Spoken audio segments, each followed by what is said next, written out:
On today's episode of Why Buy It When You Can Just Make It, I've constructed yet another part. I super glued a whole bunch of broken furniture basically. I'm actually glad I was able to put this together because most of these pieces, I had no idea what to do with them. Like the sticker poster stick, whatever the fuck you want to call it. Didn't know what to do with it, so I turned it into a sign. I'm surprised that all these sponsors jumped on this event, but then again, no I'm not. Riding a Hello Kitty blue, maple wheels, dynamic trucks with the inverted kingpin, Zeghead grip with mystery logo, your mom's favorite fingerboard, generic resin wheels. I'm not sure about the truck. I put Zeghead on this too. First thing I put together was this blue ledge. Honestly, this park was made for me to practice switch tricks. I popped a few things in regular, but mainly practice my switch tail slide. Thank God I got that switch flip out. But I felt the camera was too close, so I did it again. Trying to work on my consistency in switch. I'm not gonna lie, I struggled to catch that 5-0, among other things.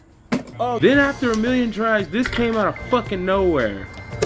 What the Finally caught a switch kickflip back tail, even though it was choppy as shit. Later on, I went to Hobby Lobby and I found this in the clearance aisle. I was like, you know what? Fuck it. Might as well use this thing as a little shed. I haven't really figured out what I'm gonna do as far as the look. I'm thinking about putting some small furniture in here, making it look like a little cubby hole. But for now, I just put a little two-stair on the side. Did I mention this is a glass container? Like, this wall ride was hitting different. Of course, the majority of the tricks that I'm doing are in switch. The entire park was designed that way. Plus, I like riding tricks and switch anyway. They feel a little bit more realistic. Of course, this is a bad shot, so I had to do it in a different angle. You have no idea how long it took for me to do that fakey hill flip. I have to make multiple kickers for this park now. The first kicker I super glued right next to the shed, mainly because I wanted to do this.